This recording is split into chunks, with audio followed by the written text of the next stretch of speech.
welcome to a new episode of Biomimicry Nature-Inspired Design.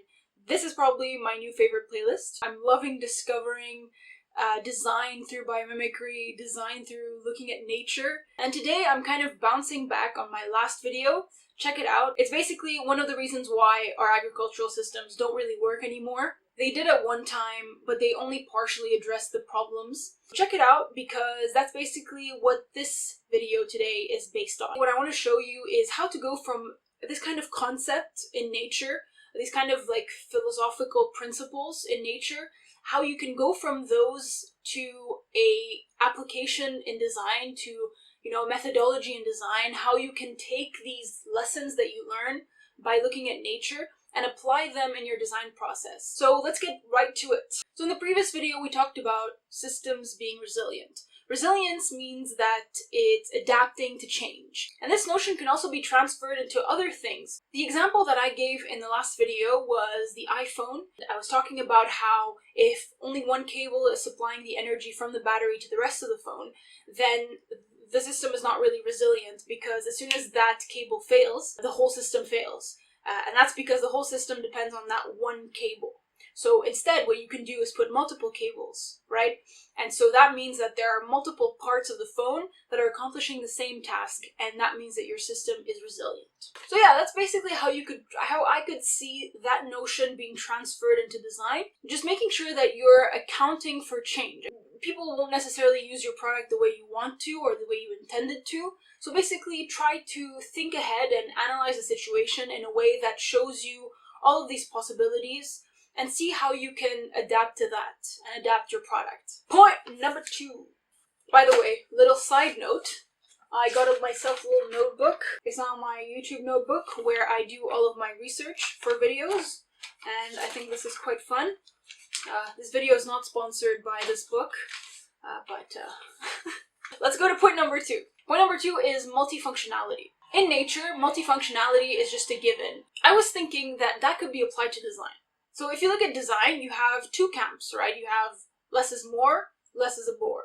So people who think that minimalism is better, and people who think that it isn't. And so you have, for example, Ludwig Mies van der Rohe on one side, who talks about minimalistic architecture. Why not? I really enjoy minimalism. I think that it's a really great concept and it's a nice philosophy to live by. But then on the other side, you also have less is a bore, which was kind of like a play on words. This architect's phrase was, turn around, less is a bore. Why not? Why not have a little bit of both? Basically what I'm talking about is multifunctionality, so try to incorporate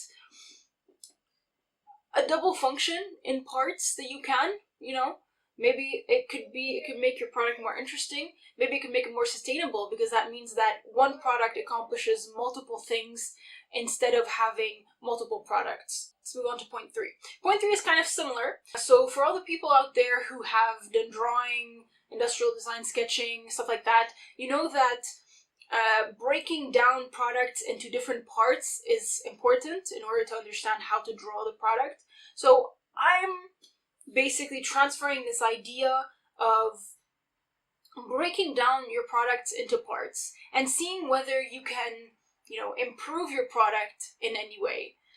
And I was thinking of an example, and I thought my teacher has a really good product that actually answers this question quite well. This question of multifunctionality of the parts. So his name is Ilian Grave. He's a French designer. He made this really, really cool kettle inspired by 4 different organisms in nature. Basically what he did is, regular kettles, what do? They contain water and they heat it up. And that's about it, right? His kettle kind of takes that a few steps further, and basically one of the aspects that he's added to his kettle, one of the other functions that he's given his kettle, is for his kettle to be insulated.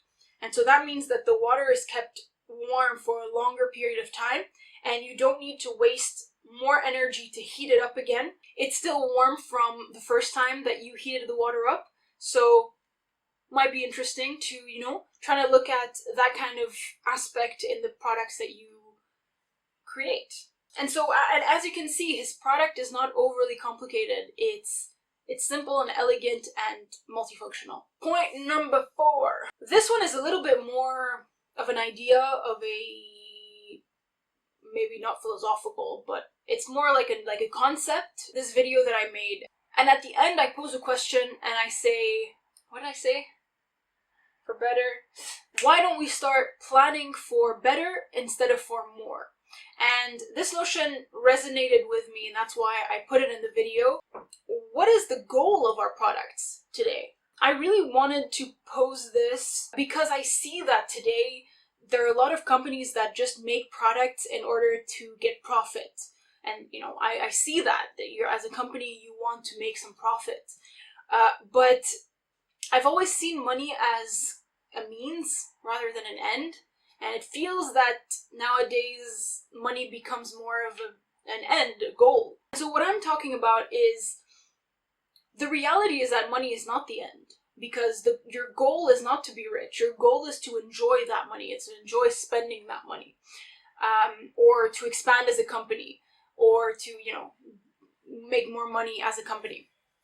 But basically what I think happens when you create products with that goal in mind, with the goal of profit, you kind of lose track of the meaning behind your product, in my opinion, obviously, in my humble opinion. So, question your product. Ask yourself, is it solving a problem? Is it adding value to someone's life? Am I bringing something new?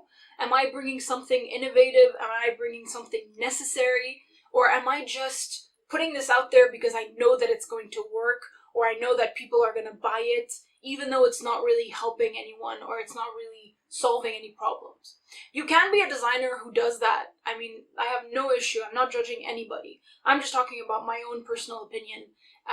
And it kind of reminds me of like going viral on TikTok, for example. There are these things that you can do to go viral online, and it might be the people in your video are very attractive, and you do like a mix of all these things that make videos go viral without having actual value in the video, without having real content. And it's a way of doing things. I mean, I'm not judging people who do that. I'm just saying that maybe something that might be more interesting is if the things that we're offering, if the things that we're creating are a little bit more meaningful than the things that we've done in the past so far. So yeah, that's just something to think about, and that's all the things that I wanted to talk about. Maybe you completely disagree with me. Maybe you hate the way that I'm talking about this. Let me know in the comments below. Tell me. Have an argument with me. Tell me your counter arguments. Maybe I'll do a reaction video to that. Let me know in the comments below what you think. Like this video if you enjoyed it. Subscribe for more, and I'll see you later.